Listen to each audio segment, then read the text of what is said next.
Masa pas mau syahadat, ya Tuhan ini tolong aku bilang kayak gitu, udah kayak mau ditarik, kayak pergejolakan, jadi kayak berpindah roh gitu kan. Oh, Masya Allah. Ya Tuhan ini tolong aku. Tuhan nih yang sebelumnya. gitu. Jadi berdoa lagi, balik lagi, bingung juga gua kok jadi balik. Ya Tuhan tolong aku gitu. Ya Tuhan ini tolong aku gitu. Iya. Sempet ngerasa gitu tolong terus? aku ngucapin udah lepas, kayak orang mau gini loh, kayak orang udah mau pindah ditarik lagi gitu loh, rombongan narik itu rasanya. Kayak apa arti Allah buat Amira? Segalanya. Allah segalanya, tidak tertukar oleh apapun di hidup ini. Sayang, aduh nggak pernah lihat nangis ya Allah. Nggak pernah lihat Allah tapi nangis, gimana ya rasanya? Kok bisa ya Uma ya? Oh gitu ya rasanya ya. Sayang banget aku, sumpah. Sayang banget sama Allah, nggak tahu.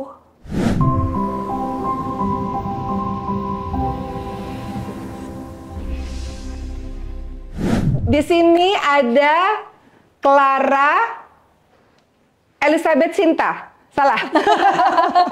Siapa nama panjang aslinya? Izin Uma, jadi nama panjangnya Elizabeth Clara Sinta. Oh, Elizabeth Clara Sinta. Tapi kita nggak pakai nama itu karena sekarang sudah ada nama mu'alafnya, yaitu adalah Amira Nurul Aulia. Amira Nurul Aulia. Katanya nama ini pemberian dari Ustadz Adi Hidayat. Benar Uma. Oke. Kita akan bahas banyak karena tadinya kan ini mau dipanggil Clara atau mau dipanggil Amira, karena banyak banget orang-orang netizen tuh masih manggilnya Clara, belum memanggil Amira. Padahal orang-orang sekitar sudah memanggilnya dengan panggilan Amira. Amira sehat? Amira sehat. Sehat, alhamdulillah. Selama ini berseliweran ya muka-mukanya Amira. Kemarin tuh berseliweran ketika Amira pesen pemakaman di satu tempat. Kita akan bahas itu juga sih, tapi Oki pengen banget ngebahas Amira dari dulu sampai sekarang. Amira ini kan viral salah satunya karena berita mu'alafnya. Orang menyangka mu'alafnya tuh baru tahun lalu atau baru 2 tahun lalu, padahal ternyata setelah kita ngobrol mu'alafnya udah lama ya? Iya, Uma. Jadi udah 7 tahun lalu. Wow, oke. Sebelum kita ngobrolin soal mu'alafnya, Oki pengen tahu Amira ini orang mana? Keluarganya ada di mana saat ini? Amira itu orang Medan. Orang Medan. Orang Batak. Terus keluarga semuanya orang Medan. Tinggal lahir besar di Medan. Iya. Kemudian berhijrah ke Jakarta. Iya, Uma. Oke, di tahun? Di tahun 2017 waktu Amira dulu menikah sama mantan suami dulu. Jadi hijrah ke sini, dan setelah berpisah pun tetap memutuskan untuk di sini, Jakarta, Uma. Oke. Ini banyak banget yang mau dibahas sebenarnya ya, tentang kehidupan seorang Amira ya, mulai dari mu'alafnya, mulai dari kisah kehidupan dengan orang tuanya, kisah dengan keluarganya, kisah sekarang bagaimana menjalankan diri sebagai seorang muslim. Oki pengen tahu, Amira sama keluarga baik-baik aja saat ini? Saat ini baik-baik aja, Uma. Dulu? Dulu pun baik-baik aja, cuman mungkin dengan cara yang berbeda ya Uma. Kalau dulu tuh kan mungkin baik-baiknya itu kayak lebih kayak ya mereka tuh gimana ya? Kayak mereka baik tapi menurut Amira nih nggak baik. Karena Amira egonya itu kan Amira pengen keluar malam mingguan segala macem. Anak gitu. gaul lah. Iya, pengen ngerasain anak gaul tapi orang tua nggak support, nggak boleh keluar gitu loh. Oh, orang tua tuh orang tua yang overprotective. Overprotective banget, sehingga Amira itu waktu itu memutuskan buat install aplikasi dating. Jadi Amira tuh ketemu sama mantan suami tuh dari aplikasi dating. Emang nggak boleh keluar main sama teman-teman sama orang tua? Nggak boleh. Wow. Ke Alfamart pun itu nggak boleh. Oh, benar-benar dijaga segitunya? Benar-benar dijaga. Sayang banget dong, maksudnya nih anak gadis mesti dijaga benar-benar gitu kali ya? Iya. Orang tua punya anak berapa sih? Kalau orang tua punya anak 3. Dan semuanya diperlakukan sama, maksudnya anak-anak perempuan tuh benar-benar nggak boleh keluar? Iya, benar. Dijaga sekali lah gitu. Dijaga sekali. Oke, akhirnya Amira berontak. Berontak lebih ke psikis, berontak kayak gue nggak mau nih kayak gini nih, gue harus berubah nih, gue harus bisa ngerasain masa muda gue. Udah gitu akhirnya cari-cari cowok di mana. Nggak boleh pacaran, nggak boleh deket sama laki-laki. Nggak boleh. Keras banget soalnya Uma. Meskipun dulu memang masih ini ya, maksudnya agama sebelumnya. Agamanya juga dulu yang dahulu nggak se-stretch Islam, tapi stretchnya seperti Islam juga, bener-bener tidak boleh dengan laki-laki, tidak boleh seperti ini gitu-gitu. Nggak nanya sama orang tua kenapa nggak boleh berteman, kan cuma berteman kalau rame-rame, misalnya teman datang ke rumah boleh dong, kalau rame-rame boleh dong. Itu pun difilter juga. Oh, oke. Bahkan teman aku pun yang ini, yang satu di depan itu pun aku selalu larang dia buat pakai parfum terlalu wangi ke rumah aku, karena orang tua aku tuh sangat berpikir kayak perempuan ini agak sedikit, kalau orang bilang genit ya, kalau misalnya terlalu wangi, terlalu ini. Jadi Itu teman-teman ajaran Islam semua ya. masa sih? Oh, Iya. alhamdulillah. Maksudnya orang tua tuh iya. ngeprotek anak perempuannya, nggak boleh pakai parfum terlalu wangi. Itu kan ajaran-ajaran Islam sebetulnya. Oh iya, Masya Allah. Tapi itu memang yang diterapkan sama keluarga. Apa aja sih nilai-nilai yang diterapkan sama keluarga? Yang nggak boleh tuh apalagi selain nggak boleh pakai parfum terlalu kenceng, nggak boleh bergaul sama laki-laki terlalu banyak. Apalagi yang nggak dibolehin sama orang tua pada masa remajanya Amira? Pasti jam keluar, mau sama perempuan pun itu nggak boleh, di atas maghrib itu nggak boleh. Merasa nggak di pantas. rumah, luar biasa. Sebelum maghrib di rumah, tapi ya kadang-kadang. Padahal itu usianya sudah usia 20 tahun, belasan tahun. Udah remaja lah istilahnya. Udah beranjak dewasa. Udah. Itu jadi kayak, tapi ya sering juga bohong kan sebenarnya. Akhirnya jadi Amira sering bohong karena terlalu overprotective. Iya, akhirnya sering dilanggar juga sebenarnya Uma. Cuman kan orang tua nggak tahu aja gitu. Oke, terus sampai akhirnya menikah, katanya menikah pun orang tua nggak hadir tuh gimana ceritanya? Coba. Gimana, apa yang terjadi kalau boleh kita tahu ya? Sampai akhirnya kan, ini kan semuanya membawa akhirnya menjadi Amira yang sekarang gitu kan. Kalau Om Oki boleh tahu, apa yang terjadi pada masa itu sampai orang tua nggak tahu tentang pernikahannya Amira? Jadi kan Amira itu kan nikah kan ketemu aplikasi dating itu. Iya, ketemu dari aplikasi dating gitu, kenalan-kenalan, terus Amira pengen ketemu dia, Amira kabur ke Jakarta gitu loh. Wow, iya, anak jadi kan, daerah ke Jakarta hebat loh. Iya. Sama siapa? Dan sebenarnya, to be honest, yang banyak orang nggak tahu, Amira sudah sering melakukan itu. Jadi memang selalu kenalan sama cowok dari Makassar, terus kabur lah 3 hari aja gitu loh. Jadi kabur-kabur ketemu-ketemu gitu, karena kan Amira hanya bisa bersosialisasi dari aplikasi dating tersebut. Oke, nah Gitu. kaburnya gimana? Orang tua nyari gimana dong? 3 hari kan?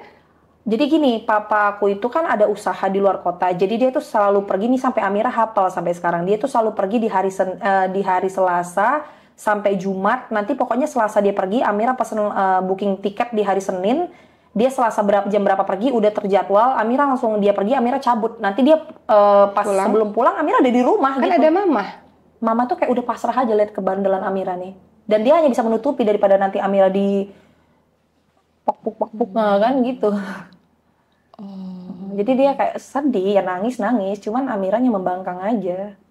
Jadi papa itu taunya Amira itu kayaknya rapih gitu di rumah, baik-baik gitu. Tapi mama tuh udah menahan itu. Bahkan mama dulu tuh pernah sekali ditampar karena hanya mau belain Amira doang supaya bisa keluar. Tapi keluarnya bukan keluar kota ya. Tapi di Amira, mama Amira tuh tahu Amira punya pacar, ingin sekali ketemu dia pada saat itu. Karena Amira itu pun nanti, maksudnya Amira tuh kok dilarang-larang itu makin stres gitu loh, Uma. Jadi kayak ke mama gitu. Kalau ke papa kan mungkin kayak ya udahlah gitu, kayak yang rapi, yang kayak anak baik-baik nurut. Tapi kalau ke mama itu jangan kayak gitu dong. Ini kok dilarang sih gitu-gitu. Amira takut sama papa. Takut banget. Karena? Soalnya keras luar biasa orangnya. Tapi sayang, karena sayang ya Uma. Gitu, karena sayang.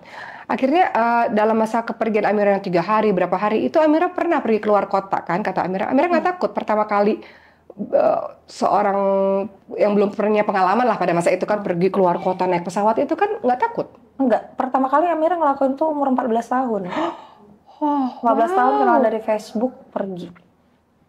Naik pesawat? Iya, dibayarin. Tapi Amira ya ongkosnya sendiri 70.000 gitu, bawa di kantong ya pulang aja kayak gitu. Kayak orang ini aja, yang penting ngerasa itu kan fun ya. Buat anak-anak kecil itu kan hal yang membahayakan itu kan fun ya. Hal-hal yang fun gitu. Tapi kalau in real life yang pacaran baik-baik pada saat dulu ya Uma, yang kayak berhubungan dengan laki baik-baik, pacaran baik-baik, dijemput. Nah, itu nggak pernah terjadi karena kan nggak bisa. Okay. Tapi ketika Amira pergi berapa hari, telepon mama dong, ngabarin Amira di sini atau hilang kontak aja? Hilang kontak aja, karena kan Amira lagi seneng dengan kehidupan. Maksudnya ya lagi namanya berbunga-bunga, jalan sana jalan sini gitu, Ma. Oh, yang penting pada saat ayah pulang, Amira udah di rumah. Udah, ayah taunya Amira itu ya baik-baik aja. Oh, di rumah gitu, rapih aja gitu. Sampai akhirnya ada nggak kejadian akhirnya ayah tahu atau papa tahu selama ini Amira sering pergi-pergi? Ada satu titik nggak yang akhirnya, oh selama ini ternyata anak saya kayak gini toh gitu? Ada nggak sih? Kalau untuk keluar kotanya pernah kejadian, pernah tahu gitu, tapi itu bukan keluar kota, lebih kayak ke ada lupa Amira. Yang Amira waktu ke Makassar itu Om Amira jemput, itu orang tua tahu sampai dipanggil polisi semuanya untuk jemput Amira pada saat Amira umur 14 tahun. Terus Amira itu pernah ngancam bunuh diri karena mau putus kan sama dia.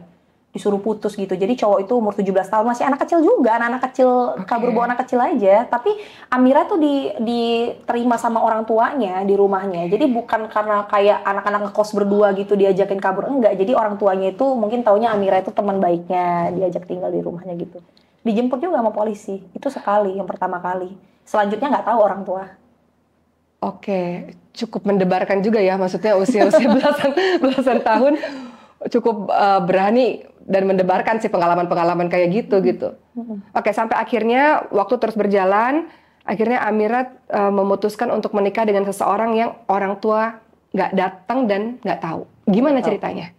Dan gimana rasanya orang tua pada saat itu? Gimana rasanya Amira pada saat itu nikah tapi nggak dihadiri orang tua? Apa yang terjadi sih sebenarnya? Amira berpikir gini, pada saat Amira mengenal dia, seseorang ini memang baik. Akhlaknya menurut Amira pada saat itu baik gitu. Jadi Amira mikir pakai logika aja, Uma. Nggak curhat ke mama? Enggak. Pasti nggak disetujuin karena beliau kan dulu Muslim. Beda agama, pasti nggak disetujuin. Oke. Pada saat itu Amira masih belum Muslim. Gitu. Pasti, dan umur kita juga agak jauh. Karena emang Amira beda belasan tahun. Belasan tahun bahkan gitu. 20 tahun di atas Amira. Jadi nggak ada yang orang tahu lagi. Tapi dia orang biasa, Uma. Maksudnya mungkin orang berpikir nikah sama yang di atas lebih tua itu orang kaya. Bukan, ya biasa aja. Memang karena Amira suka personalitinya dan memang Amira itu mungkin gini. Pada itu Amira usia berapa? 20 tahun? 19 tahun. Berarti beliau 39 tahun? Sekitar segitu 40-an. Oke. Jadi karena gini, kalau orang tua Amira ini kan yang cowok ini kan lebih kayak ngekang-ngekang. Menurut Amira dulu ya, maaf ya Pak ya, bukan nggak bersyukur, tapi menurut Amira terlalu mengekang terus. Jadi kayak kesannya yang Amira dapatkan itu hanya kemarahannya aja, padahal dia sayang. Jadi Amira suka mencari kenyamanan itu dengan seorang figur orang yang lebih tua yang bisa ngomong-ngomongnya itu, seneng. Rindu figur yang mengayomi, yang sabar. Tapi yang lembut, yang jangan terlalu over. Jadi pada saat menikah itu ya Amira berpikir ini orang baik kok, yang Amira nikahin orang baik. Kalau namanya orang tua marah-marah wajar, nanti ujung-ujungnya pasti diterima. Ya udah nikah aja dulu gitu. Oke, tunggu. Amira gimana nikah? Amira berada di agama yang berbeda dengan agama sang laki-laki. Bilangnya sama orang tua nikahnya beda agama dan nikahnya di Singapura. Itu udah nikah baru ngomong gitu? Udah akad nikah baru ngomong. Sudah menikah ya Mah, menikahnya sekarang lagi di Singapura ya, padahal di KUA di Masjid Brawijaya. Oke. Gitu. Padahal ya iya, maksudnya Amira udah mualaf pada saat itu beberapa hari sebelum nikah, tapi memang mualafnya bukan karena beliau, memang karena kemauan. Oke. Amira berapa lama berdekatan dengan beliau sampai memutuskan untuk menikah? Ada 2 tahun kayaknya. Oh, cukup lama. Cukup mengenal lah ya. Cukup mengenal. Cuman kan kebanyakan LDR kan, Uma. Enggak ini. Oke. Apa yang terjadi kepada orang tua ketika Amira ngabarin udah nikah? Sebenarnya sebelum itu pernah ngenalin juga. Cuman orang tua nggak setuju. Karena kan terlalu jauh usianya. Kalau usia mungkin orang tua nggak terlalu ini ya. Maksudnya usia itu ya mungkin namanya jodoh. Cuman bibit bobot duda pada saat itu. Punya anak? Punya anak 1. Oh, itu yang membuat salah satu orang tua nggak setuju? Gitulah, bibit bebet bobot semuanya. Maksudnya ini apa nih gitu, sama anak saya gimana nih, bisa nge-provide apa? Apakah bisa lebih baik daripada saya? Mungkin seperti itu kan. Sementara beliau tuh bukan orang yang menurut Amira itu, ya meskipun duda lebih tua, bukan seorang yang punya jabatan atau gimana yang kalau misalnya orang tua pun kayak gimana sih? Paham. Bukan seseorang gitu loh, yang kayak orang tua tuh seenggaknya mengobati lah siapa kayak ini orang, seseorang kayak gitu entah. Tapi Amira ngerasa ya saya udah cinta, dia udah buat saya nyaman, dia orang baik, dia bisa ngayomin saya gitu kan. Jadi Amira yakin sama beliau. Dan yang membuat Amira yakin sebenarnya 70% menikah dengan beliau itu bukan karena orang baik aja, karena beliau itu agamanya Islam, Uma. Jadi Amira ngerasa ada yang akan membimbing Amira. Iya, jadi Amira itu dari dulu itu sebenarnya pengen keluar rumah bukan hanya karena menikah, maksudnya lebih cepat ingin menikah bukan hanya karena Amira itu ingin bandel di luar, tapi Amira itu ingin pindah agama dari dulu, cuman takut diusir kalau misalnya Amira Diusir pulang kemana? pulang kemana gitu loh. Kan kalau misalnya ada suami kan ada tempat gitu loh, dan ada yang membimbing kan buat belajar itu. Jadi alhamdulillah dapat tempat tumpangan nih, dan orang Islam juga, akhirnya Amira bisa tinggal bareng dia. Seperti itu mindset. Apa rasanya nikah tanpa ada ayah, ibu, keluarga? Nggak ada siapa-siapa? Nggak enak lah ya. Nggak enak pastinya, nggak enak banget lah. Kosong aja gitu, apalagi juga nikahnya sederhana banget kan. Ngerasa ini nggak sih, ngerasa kok sendiri ya, kok sepi ya hidup saya? Sepi pasti, dan ada penyesal. Setelahnya? Ya kalau kegagalan rumah tangga ya qadarullah ya, cuman kan kadang-kadang mikir apa gara-gara gue kemarin membangkang nggak minta doa sama orang tua ya qadarullah ya Uma, jadi kepikirannya kemana-mana gitu loh. Nah, sekarang kita sedikit ngebahas tentang mu'alafnya Amira. Biasanya kalau orang masuk kepada agama tertentu, ada kejadian atau ada sesuatu yang buat dia yakin, akhirnya aku mau pilih agama ini. Nah, kalau Amira sendiri apa sih yang terjadi pada kehidupan Amira sampai akhirnya, kan tadi Amira bilang bukan karena nikah kok, bukan gara-gara laki-laki itu gitu, tapi karena Amira sendiri. Kenapa? Apa yang terjadi kepada Amira? Katanya yang tadi kita ngobrol-ngobrol, Amira tuh rajin kebaktian, maksudnya rajin pergi ibadah gitu sama keluarga gitu. Kenapa? Apa yang terjadi?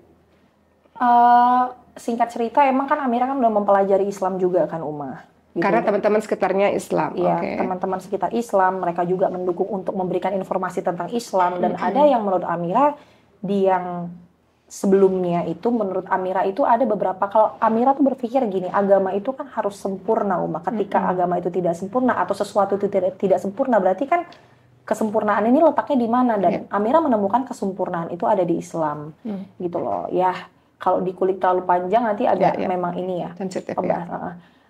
Amira itu menemukan kesempurnaan di Islam, Amira mempelajari tentang Islam, dan ada di satu titik Amira itu lewat, itu detik-detik banget 2 hari sebelum Amira memutuskan untuk masuk Islam. Bukan proses mu'alafnya ya, tapi fix gue mau masuk Islam itu, Amira mendengar suara azan yang menurut Amira itu, Amira udah dipanggil, kayak orang mau manggil sholat gitu.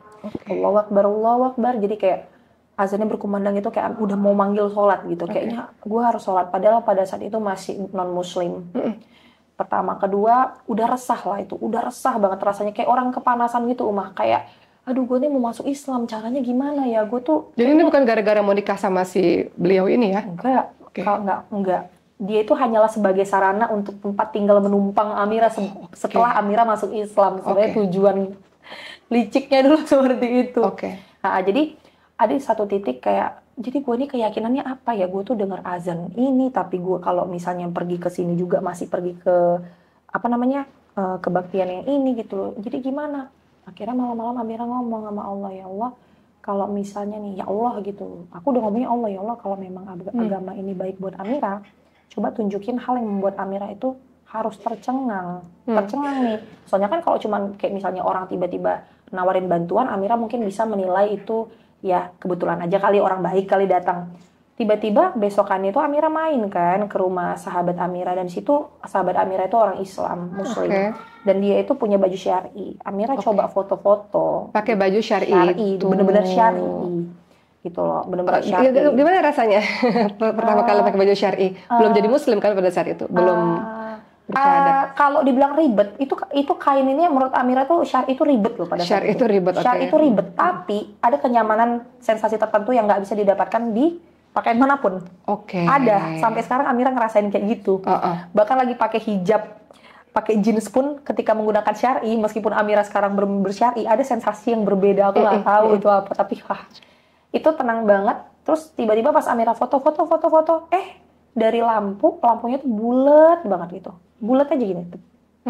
Keluar lafaz Allah, dan itu sempurna banget. Itu yang ngeliat Amira doang, apa yang lain juga? Ini ngeliat yang ini. Orang di rumahnya terus itu fotonya ada, jadi bukan hanya sekedar cerita doang. Jadi benar-benar lafaz Allah kayak gini tuh lengkap semuanya tanpa cacat sedikit pun, dan itu keluar langsung. Itu apa, di foto mana maksudnya? Ada di foto dulu, foto dipakai BlackBerry pada saat itu. Tahu udah iPhone tak BlackBerry. itu keluar di situ. Jadi kan luar biasa, itu kan kayak zaman-zaman dulu mukjizat-mukjizatan kayak gitu. Kayaknya kok langsung dijawab nih, berarti bener gitu loh. Itu kan hal yang mencengangkan, itu kan nggak bisa pakai tangan orang lain lagi. Nggak bisa pertolongan, maksudnya nggak bisa, itu tidak melalui perantara orang kan. Oke. Akhirnya gimana jadi masuk Islam bersyahadat tuh gimana ceritanya? Siapa yang nganterin, siapa yang nemenin, siapa yang bantuin prosesnya? Ini ada sahabat Amira. Bukan calon suami ini? Karena beliau pun Jauh. bukan. Beliau ada pada saat Amira mualaf, karena kan lagi ngurus pernikahan. Cuman menurut Amira belum cukup untuk bisa terlalu membimbing gitu. Oke, jadi ada sahabat-sahabat Amira yang akhirnya menemani Amira untuk bersyahadat di salah satu masjid Di apartemen di Jakarta. Iya, jadi ustadznya datang. Oke. Karena pada saat itu Amira juga lagi Tahun sakit. berapa tuh? Tahun 2017, Uma. 2017. Oke, apa rasanya ketika pertama kali bersyahadat disaksikan oleh beberapa orang di depan ustadz? Masa pas mau syahadat, ya Tuhan ini tolong aku bilang kayak gitu, udah kayak mau ditarik, kayak pergejolakan, jadi kayak berpindah roh gitu kan. Kayak, Masya Allah. ya Tuhan ini tolong aku. Tuhan nih yang sebelumnya. gitu. Jadi berdoa lagi, balik lagi, bingung juga gue kok jadi balik. Ya Tuhan tolong aku gitu. Ya Tuhan ini tolong aku. Gitu. Iya. Sempet ngerasa gitu. Tolong Terus aku ngucapin udah lepas, kayak orang mau gini loh, kayak orang udah mau pindah ditarik lagi gitu loh, rombongan narik itu rasanya. Kayak orang mau tarik. Gitu. Jadi pas udah mengucapkan syahadat, flashback lagi ke belakang. Aduh, kenapa gue pindah agama? Oke. Kayak orang ditarik aja, Uma. Satu mau pergi, ditarik gitu. Jadi rombongan narik gitu. Tapi setelah itu lega. Setelah bersyahadat lega? Lega luar biasa. Lega atau benar nggak ya apa yang tadi aku ucapin, atau lega? Lega. Siapa itu ngerasa banyak PR. Oke. PR untuk belajar menjadi seorang muslim. Iya. Oke. Sholat. Setelah itu kan menikah kan? Setelah itu 2 harinya lagi langsung menikah. Oke, nah setelah itu mungkin akan berkonsentrasi kepada pernikahan ya. Mungkin mau konsentrasi kepada gimana belajar menjadi seorang muslim pada saat itu. Apa sih yang paling susah menjadi seorang muslim tuh? Aturan yang mana yang susah? Pelajaran yang mana yang paling susah? Jadi apa ya? Yang paling susah itu loh, rutinitasnya itu banyak banget. Rutinitasnya apa? Rutinitas aku dulu sebenarnya udah dari dulu, Uma. Aku bilang kayak gini, ya Allah, nih kalau nih orang Islam kagak sholat 5 waktu, udah pindah agama aku dari dulu. Capek banget gitu 5 waktu tuh, ya ampun. Capek ya? Capek kan Uma gitu, harus. Yang dulu tuh aku berdoa simple banget gitu. Tapi kenapa sekarang jadi makin lebih asyik kayaknya? Maksudnya dulu tuh tinggal gimana aja gitu gerakannya seperti apa. Sekarang kayak harus 5 waktu. Aku mikir kayak ribet banget gitu loh. Dulunya, tapi setelah yang aku mengucapkan kalimat syahadat, aku memang udah siap menerima tanggung jawab itu. Jadi pada saat itu lumayan banyak ya yang harus dilakukan ya, ibadah-ibadahnya banyak, kemudian bacaan-bacaannya banyak. Apa sih yang dipelajari? Yang aduh susah banget sih nih, nggak bisa-bisa itu apa sih? Sholat sama Amira tuh banyakin sticky notes. Jadi di kamar mandi dulu kan Amira nggak tahu adabnya. Di kamar mandi di wastafel ada sticky notes gitu, doa wudu. Jadi kalau mau baca doa wudu gitu. Jadi selalu ada YouTube di samping. Cara wudu gini gitu. Terus kalau mau sholat, yang sholat YouTube. Jadi YouTube-nya ditaruh di samping sajadah. Yang penting Amira hafal dulu gerakan. Masya Allah. Gitu. Di mall di mana-mana pakai YouTube kalau sholat. Oke, mulai rajin kajian saat itu juga atau butuh waktu sampai akhirnya mau ikut pengajian ini, ada pengajian ini. Ada dari dulu udah rutin Umah. Nah itu yang menguatkan teman-teman itu. Cuman kan dulu kan belum jadi selebgram, jadi belum terekspos. Oke. Jadi emang dari dulu tuh udah ngaji kemana-mana. Ngajinya enggak. Ngaji itu maksudnya ikut pengajian, mau datang ada ceramah ini mau ikut. Dulu sama yang ustadz pertama yang Amira ini Ustadz Khalid. Ustadz Khalid, Amira sekolah Ustadz Khalid. Iya, di Blok M sering di situ. Masya Allah. Nongkrongnya dulu. Gitu. Jadi karena mungkin Amira juga belum selebgram, belum siapa-siapa, jadi kan sulit untuk mencari teman. Jadi kenal-kenalan aja sama teman-teman di sana, kenal-kenalan, cari-cari teman di sana. Untuk membimbing juga kan masuk Islam. Butuh banyak informasi pada saat itu, susah. Jadi itu adalah perjuangan untuk belajar banget. Iya, cari teman. Udah kayak ini aja MLM. Udah kayak berbisnis gitu loh. Jadi gimana nih, gue harus datang ke sini cari teman nih, jaringannya yang mana gitu. Wow, nggak ikut gabung ke lembaga, kan ada lembaga atau apa sih namanya komunitas mualaf apalah, mualaf apa, nggak cari ke situ supaya bisa satu server lah istilahnya sama-sama baru belajar gitu. Agak belum tahu infonya seperti apa, belum ada yang nganterin juga. Kalau nggak salah ada memang mualaf center, dengar-dengar, tapi belum ada yang nganterin, nggak seberani itu dulu untuk masuk ke suatu lembaga gitu. Kan yang namanya mualaf ini istilahnya anak TK lah istilahnya ya, maksudnya baru belajar banget. Tiba-tiba kalau misalnya Amira pergi ke satu ustadz yang istilahnya ini pengajian udah pengajian yang tingkat level menengah gitu, maksudnya ilmunya udah lebih tinggi, ini apa nggak kaget nih Amira? Oh ternyata Islam begini, apa nggak kaget? Apa enjoy aja? Nggak tahu ya Uma, jadi yang Amira kejar itu bukan hanya pelajaran, tapi ambience-nya itu loh, di sekeliling-sekeliling, alhamdulillah orang yang ingin menuntut ilmu, soleh, kayak adem aja gitu. Amira ngejar itu dulu, kadang-kadang pun belum paham kan. Kayak yang kadang gini loh, di Islam itu yang sampai sekarang Amira agak kesulitan, itu banyak banget istilah-istilah Arab yang entahlah apa itu. Yang Amira tuh kadang-kadang dia ngomong juga, beliau nggak ngerti gitu loh, entah kayak apa, banyak sekali istilah-istilah yang nggak bisa dijelaskan. Jadi Amira tuh kesana tuh udah kayak MLM, cari teman Uma. Kalau dengerin kajiannya sedikit masuk. Cuman menurut Amira, karena Amira kemarin itu langsung ke Ustadz Khalid Basalamah, tidak terlalu ini sih. Beliau kalau ceramah itu gampang banget dimengerti, meskipun pelajarannya kata orang agak berat, tapi gampang banget dimengerti. Nyaman sekali dengerin beliau tuh. Oke. Jadi akhirnya Amira sampai hari ini tuh masih terus berjuang untuk belajar. Sholat sekarang udah bisa? Udah dong? Udah bisa. Masya Allah. Belajar Quran udah progres lah ya, udah bertahun-tahun ya. Insya Allah. Nah kemarin kan sempat viral di mana Amira itu menyiapkan kain kafan dan juga pergi ke pemakaman dan udah bersiap-siap untuk itu. Kenapa? Siapa yang mendorong Amira untuk melakukan itu? Siapa? Terinspirasi dari mana? Kok tiba-tiba kepikiran itu tuh gimana ceritanya? Terinspirasi dari dosa-dosaku yang banyak ini. Masya Allah. Kan dosa aku tuh banyak banget kan, Umah gitu. Amira itu berpikir gini loh, kematian itu kan sesuatu hal yang pasti. Itu udah pasti, itu udah tidak bisa ditentang lagi, nggak bisa nanti-nanti gitu. Amira itu seperti kayak nge-treatment diri sendiri. Gimana ya caranya? Amira ini kan sekarang kan masih banyak banget dosa. Kadang-kadang pun ngelakuin hal-hal yang mungkin tidak pantas atau bagaimana. Jadi Amira tuh kayak mempersiapkan supaya kayak misalnya nih kain kafan nih. Jadi kalau misalnya Amira mau berbuat sesuatu nggak terlalu jauh, Amira berpikir, udah ada kafan nih. Jadi keingat nakut-nakutin diri sendiri. Kalau orang kan takutnya hantu. Kalau Amira tuh nakutin diri sendiri pakai kafan. Jadi kain kafan itu bukan Amira buat untuk Insya Allah. Kayak, gue mau mati besok. Enggak, Uma. Jadi semakin ada kain kafan itu, Amira semakin bersemangat. Hari ini mungkin hari terakhir, akan aku pergunakan sebaik-baiknya. Masya Allah. Terus kalaupun misalnya Amira mau berbuat dosa ini, misalnya pengen gibah buka-buka aib orang gitu. Udah ada kafan, ya udahlah.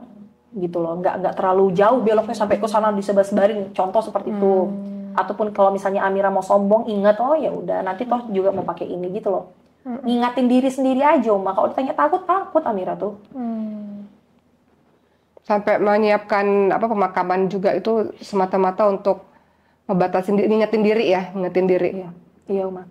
Dan Amira tuh mikir kayak Amira sempat berpikir memang kalau untuk batasin diri pasti itu hal utamanya gitu loh. Itu hal utamanya, dan karena memang kalau Amira pahamin ya, kayak banyak banget loh public figure sekarang yang meninggal gitu tiba-tiba, berpulang tiba-tiba. Berarti benar-benar Amira tuh kalau ngomong sama teman-teman, banyak banget orang itu yang mematokkan meninggal itu tuh patokannya usia. Patokan meninggal tuh menurut Amira itu udah bukan usia kan. Memang bukan usia kan, Uma, seharusnya.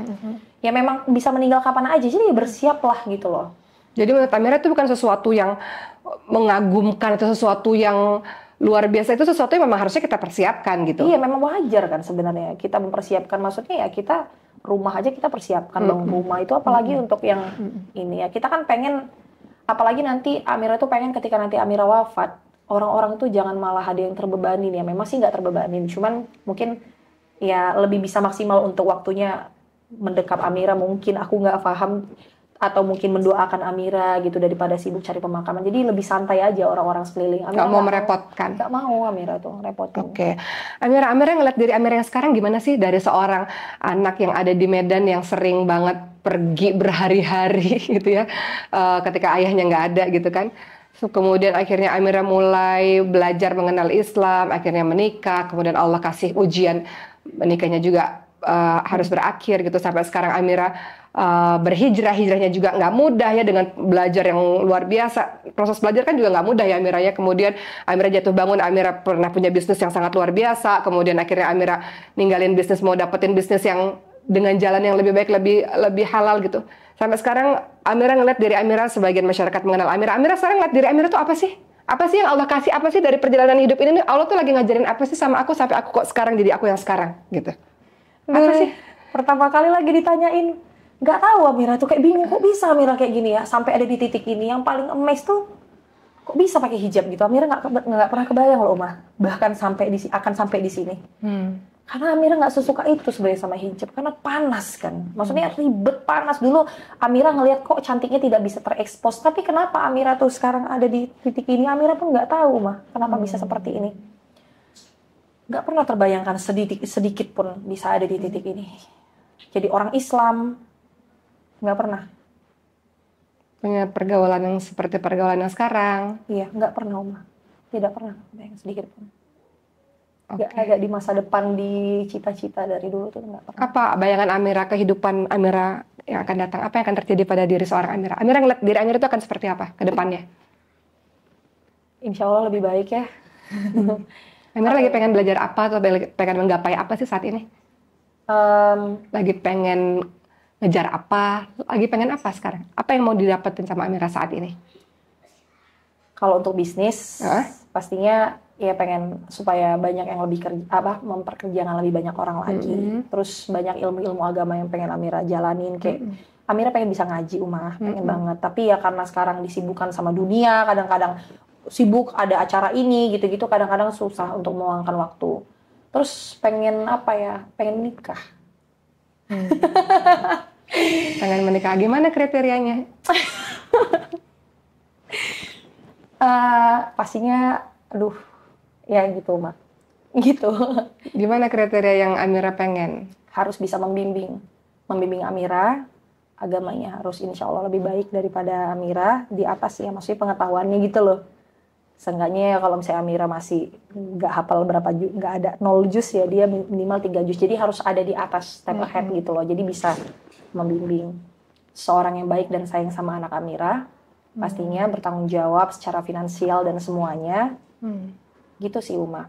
Sebenarnya keinginan menikah itu sebenarnya kalau dilihat tuh bukan karena Amira pengen berduaan sama suami, lebih kayak supaya terhindar dari sesuatu hal-hal yang itu Uma. Karena kan risih ya Uma ya.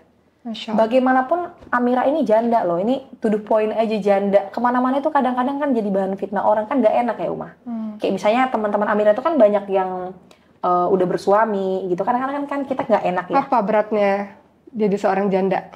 Kalau boleh sharing. Sepi. Jadi sarang fitnah.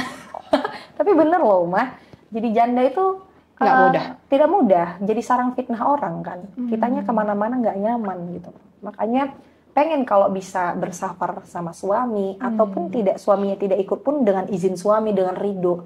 Sebenarnya lebih mengejar keagamanya Uma, bukan ke kayak pengen berdua bercinta berdua gitu, selfie bareng upload, enggak sih. Lebih kayak supaya aku sebagai wanita ini harus dipenuhi kebutuhanku, ingin ada tempat bercerita. Kita kan kadang-kadang, kalau Amira sih kan masih perempuan biasa Uma, pengen kadang-kadang ngadu, ini hari ini kayak gini nih, nyebelin banget kayak gini, tapi ngadunya ke tempat yang tepat supaya aduan itu pun jadi apa ya, sebuah solusi, atau aku jadi makin tenang. Entah mungkin kalau misalnya ngadunya sambil bermesraan jadi pahala gitu, Amira nggak tahu. Tapi jangan ngadu ke orang lain gitu. Amira pengen punya rumah. Jadi Masya Allah. Suami itu buat Amira tuh rumah gitu loh, Masya Allah. Nah rumah itu yang pengen Amira cari. Gitu mah. Kerinduan kayak katanya kan juga bisa menyempurnakan sebagian agama. Tidak tahu sih gitu mah. Dengar-dengar Amira gitu. Pengen aman sebagai seorang perempuan, karena seorang perempuan ini banyak ancaman menurut Amira kalau di luar rumah. Kayak maksudnya ya dari sarang orang melihat kita seperti apa, kan beda ya, kecuali memang laki-lakinya memang tidak beres, tapi kan orang beda melihat ini orang single sama istri orang mungkin lebih gitu. Banyak ancaman di luar tuh ketika kita nggak punya suami, butuh gitu imam Amin, Aduh, amin, amin. amin, amin, amin, amin ya. Mudah-mudahan kita doakan semoga gak mudah ya teman-teman semua ya. Ketika seorang ibu tunggal tuh gak mudah bener seperti kata Amira, karena banyak yang cerita sama Uma juga gak mudah. Perempuan tuh tetap butuh tempat bersandar, tempat berpulang, tempat berkeluh kesah, tempat bermanja. Iya, bener. Se-strong-strongnya perempuan tetap perlu tempat untuk bisa dihangatkan ya, dipeluk gitu ya. Iya. Ya gitulah, kita doakan Amira ya. Terakhir dari Umaku pengen tahu, kemarin kan Amira umroh ya? Iya, Uma. Berapa kali tuh umroh? Baru pertama kali? Atau sudah kesekian kali? Alhamdulillah 3 ya. Wow. Alhamdulillah. Masya Allah. Apa yang disampaikan, kalau boleh tahu, kalau boleh sharing, apa yang disampaikan di depan Ka'bah atau di Raudhah ketika bertemu atau berziarah ke makam Rasulullah, atau ketika ngelihat Ka'bah pada saat itu? Sebenarnya yang didoain banyak, cuman pas udah ngeliat Ka'bahnya jadi diem gitu, Ma. Jadi kebanyakan amazed gitu loh, malah dosa yang diminta buat diampunin gitu. Tadi wishlistnya udah pada hilang semua, tapi wishlistnya tetap dikabulin. Maksudnya Allah kabulkan satu persatu.